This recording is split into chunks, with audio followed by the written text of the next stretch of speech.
हाँ hello friends, welcome back to my channel. दोस्तों, जैसे कि मैंने वादा किया था अपने इंट्रो वीडियो में कि मैं सीएमए से जुड़ी हुई है ना दोस्तों, है ना, कुछ इंटरेस्टिंग टिप्स और ट्रिक्स रिगार्डिंग स्टडी से लेकर मैं आऊँगा दोस्तों।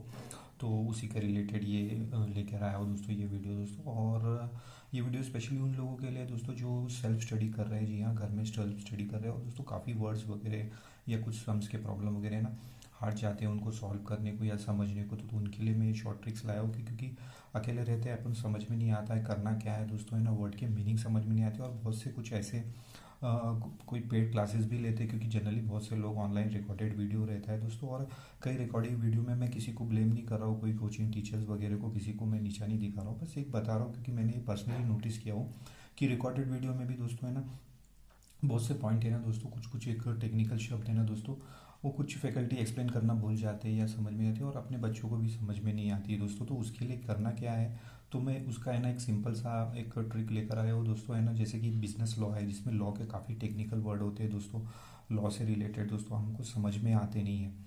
तो हम तो पढ़ तो लेते हैं और कभी कभी याद करने को भी दिक्कत आती है।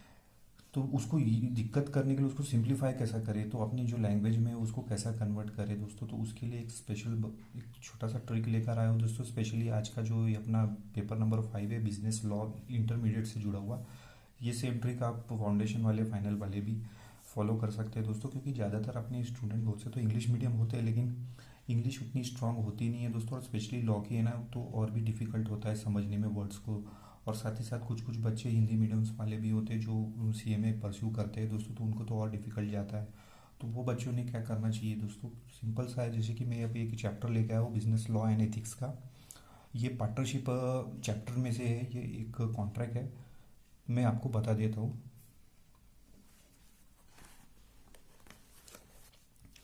तो ये देखिए दोस्तों, जैसे कि आपको दिख रहा है रिसाइडिंग ऑफ कॉन्ट्रैक्ट। अब ये रिसाइडिंग ऑफ कॉन्ट्रैक्ट मैं बता रहा हूँ 100% जो बच्चे फर्स्ट टाइम पढ़ रहे हो उनको भी समझ में नहीं आएगा। और जब इसका ये जो आप डिटेल डेफिनेशन पढ़ोगे ना, section 52, provided that where a contract creating partnership is rescinded on the ground of the fraud misinterpretation of any parties and the party entitled to reside is without prejudice। अब ये prejudice क्या है, to any other right entities। उसके अलावा और ये जो line पढ़ेंगे तो इसमें से तो आपको और सर के ऊपर से जाएगा दोस्तों। इसमें क्या लिखा है देखिए, ये लाइन जो है, टू लीन और राइट और retention of the surplus of asset of the firm remaining after the debt of the firm have been paid for any sum paid by him for the purchase of share in the firm and for any capital contributed by him। अब इससे आपको क्या समझ में आई है, residing, पहली बात तो रिसाइडिंग ऑफ कॉन्ट्रैक्ट ये वर्ड ही नहीं समझ में आया तो ये अंदर की चीज़ें क्या समझ में आएंगी दोस्तों। तो इसके लिए जो स्पेशली बच्चे सेल्फ स्टडी कर रहे हैं उसको सीधा जाना है दोस्तों गूगल, क्योंकि आप अकेले बैठे होते हो पढ़ने के लिए, आपके पास इतना टाइम भी नहीं है दोस्तों, है ना। तो आपको सीधा जाना है दोस्तों गूगल में, और गूगल में क्या करना है वो मैं आपको गूगल पे जाके ही समझाता हूँ। तो जैसा अभी हम गूगल में आ गए हैं दोस्तों, तो आपको सिर्फ सिंपल सा ये डालना है कि कॉन्ट्रैक्ट ऑफ रिसाइडिंग या रिसाइडिंग ऑफ कॉन्ट्रैक्ट, ये जो भी है आपको सिंपल सा है ये गूगल में डाल देना है।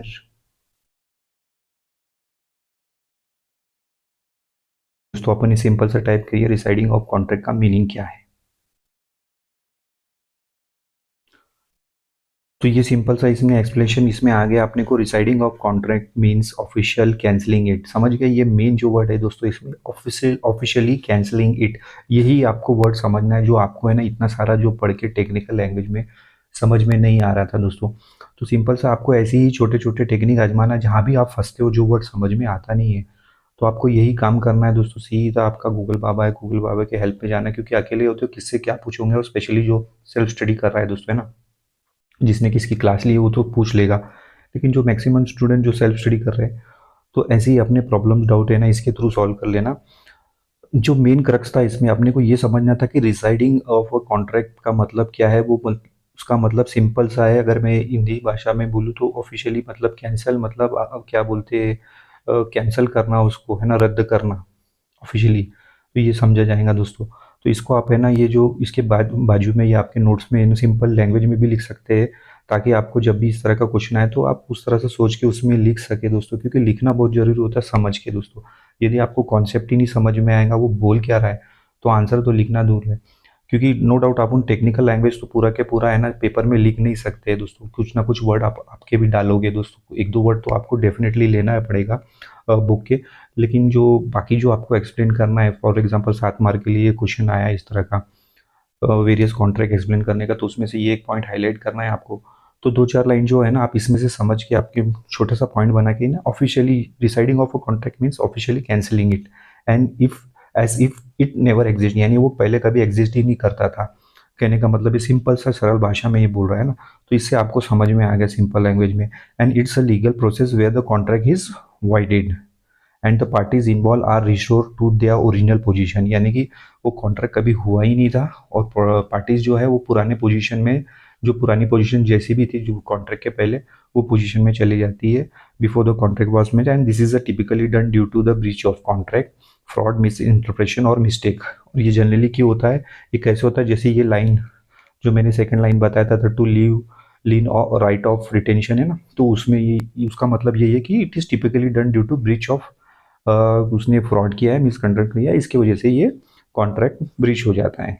तो सिंपल सा ये आपको समझ में आया हो मैं क्या बताने मांग रहा हूँ, आपको समझ में आया होगा दोस्तों। तो इस तरह जहाँ भी आप बड़े बड़े वर्ड्स में या इस जो टेक्निकल वर्ड्स में फंसते हो दोस्तों, तो आपको सिंपल सा यही करना है दोस्तों। मैं भी यही फॉलो करता हूँ, क्योंकि क्या है अपने पास लिमिटेड टाइम रहता है, लिमिटेड टाइम में आपको ज़्यादा से ज़्यादा पढ़ना है दोस्तों, और आपको अपनी समझ के अनुसार लिखना है। हर कोई दोस्तों इंटेलिजेंट होता नहीं है कि जो पढ़ लिया उसके दिमाग में वो आ गया और उसने उसी तरह से लिख दिया। 90-95% स्टूडेंट तो अपने जैसे कॉमन ही होते हैं दोस्तों, है ना। तो उनके लिए सिंपल सा आपको क्या करना है कि ये इस तरह से वर्ड को ना सिंप्लीफाई करने के लिए गूगल में आ जाना है, उसको डाल देने का। गूगल एक सिंपल लैंग्वेज में आपको बता देता है और आप उसको समझ के आपके सिंपल लैंग्वेज में बुक में है ना नोट डाउन कर देना, और बस एक दो चार जो कीवर्ड है वो उसमें मेंशन करने देना आपके आंसर में, क्योंकि इंपॉर्टेंट है। क्योंकि जब भी जो मार्क चेक करता है जो भी आपका है ना, तो इन्विजिलेटर जो भी चेक करता है तो वो डेफिनेटली वो कीवर्ड चेक करता है। तो इसके एक दो कीवर्ड डाल देना, बाकी वर्ड आपके डाल रहेंगे तो भी चल जाता है दोस्तों। कि ये छोटी सी टेक्निक ट्रिक्स आपको, स्टडी की टिप्स है ना दोस्तों, आपको हेल्पफुल रहेगी फ्यूचर में दोस्तों। तो इसी तरह के ट्रिक्स टेक्निक्स टिप्स फॉलो करने के लिए दोस्तों, देखने के लिए, समझने के लिए मेरा चैनल सब्सक्राइब कर लीजिए दोस्तों, और अपने जो सीएमए फ्रेंड्स उनके साथ भी शेयर कीजिए दोस्तों। मेरे को बस आपकी एक सपोर्ट की ज़रूरत है। तो इसी तरह की इंटरेस्टिंग और यूज़फुल वीडियो आप लोगों के लिए लाते रहूँगा, और भी इन्फॉर्मेशन रिलेटेड आईसीएमआई के रिलेटेड इन्फॉर्मेशन अपडेट्स वो भी इस चैनल पे अवेलेबल रहेंगी। तो चैनल ज़रूर से फॉलो सब्सक्राइब कर लीजिए दोस्तों।